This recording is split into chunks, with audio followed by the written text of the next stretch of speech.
आप लोगों को बतलाते हैं आज कि डिग्री सेल्सियस को फ़ारेनहाइट में कैसे बदलते हैं, डिग्री सेल्सियस को केल्विन के तापमान में कैसे बदलते हैं, और उसी प्रकार ये र्यूमर को डिग्री सेल्सियस, फ़ारेनहाइट और केल्विन में कैसे बदलते हैं, यानी कि ये चारों पठन को एक दूसरे में कैसे बदलते हैं।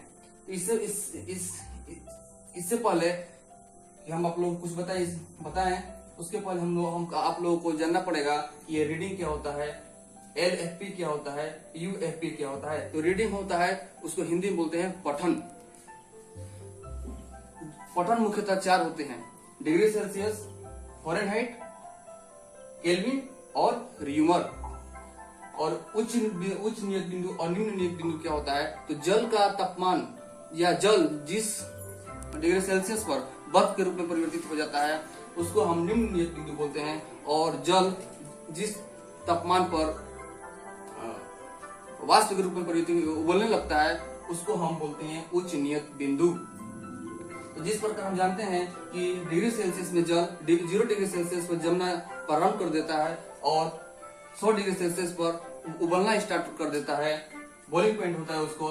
तो इसीलिए हम डिग्री सेल्सियस में से LFP यानी उसके निम्न नियत बिंदु को घटाते हैं। तो C-0 बटा 100-0 यानी 0 उसका निम्न डिग्री सेल्सियस का 0 जो हुआ वो निम्न नियत बिंदु हुआ, और जो सेल्सियस का UFP हुआ यानी उच्च नियत बिंदु हुआ वो 100 हुआ। इसी प्रकार फ़ारेनहाइट 32 डिग्री में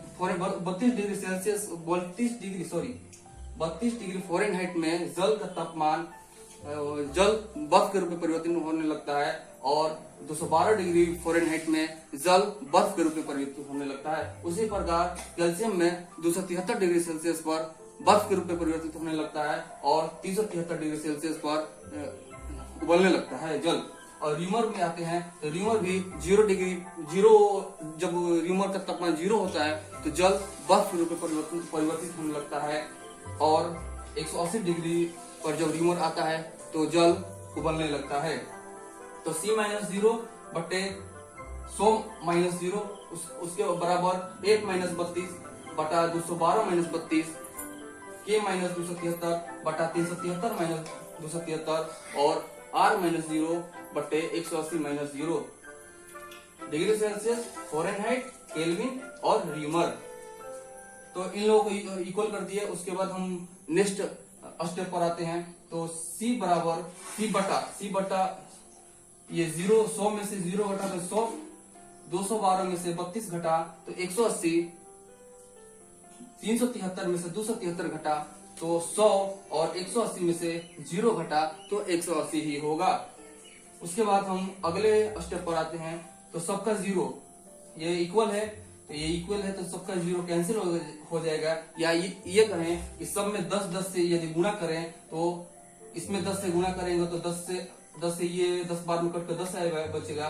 10 से इसमें गुणा करें तो ये 10 से 180 जो है वो 10 बार में कट कर 18 बचेगा। इसमें 10 से गुणा करें तो ये 10 बार में कट कर 10 बचेगा, और इसमें 10 से गुणा करें तो 10 बार में कट कर 18 बचेगा। तो नेक्स्ट स्टेप पर आते हैं, और जिससे हमारा जो फॉर्मूला है आसानी से क्रिएट हो गया।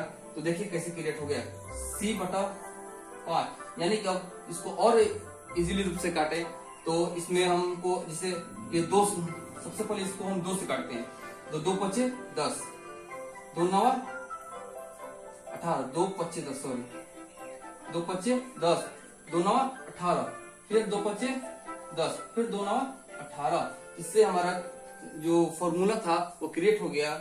C/5 माइनस 1-32/9 बराबर K-72/5 बराबर R/9। तो ये हमारा जो फॉर्मूला हुआ वो क्रिएट हो गया, और इसका इस्तेमाल हम अपने क्वेश्चन को सोल्व करने में लगाते हैं।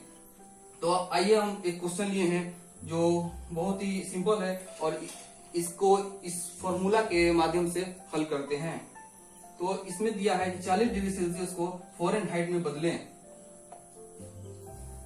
तो ये जो 40 डिग्री सेल्सियस है उसको हम डिग्री सेल्सियस यानी कि इसमें और फ़ारेनहाइट यानी कि इसमें बदलने को कह रहा है। तो सबसे पहले हम इसका फॉर्मूला C/5 और 1-32/9 में हम अपने 40 डिग्री सेल्सियस को लगाएंगे। तो C दिया है 40 डिग्री सेल्सियस, तो C के स्थान पर 40 डिग्री सेल्सियस रख दिए और उसके बाद हमने इस दोनों फॉर्मूला का यूज करके हम निकालते हैं कि 40 डिग्री सेल्सियस को फ़ारेनहाइट में कैसे बदलें। तो 40/5 बराबर 1-32/9, इसको हम क्रॉस मल्टीप्लिकेशन करेंगे तो 9 40 में और 9 से गुणा करेंगे तो 360 बराबर 5F-160।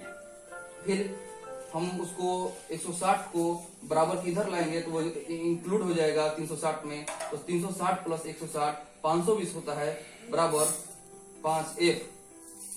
इस प्रकार हमारा जो सोल्यूशन हुआ वो F बराबर 104 डिग्री सेल्सियस। कहने का तात्पर्य है कि हमने क्या सीखा कि जब कोई तापमान 40 डिग्री सेल्सियस में हो तो वो फ़ारेनहाइट में बदलकर 104 डिग्री हो जाता है, 104 डिग्री हो जाता है।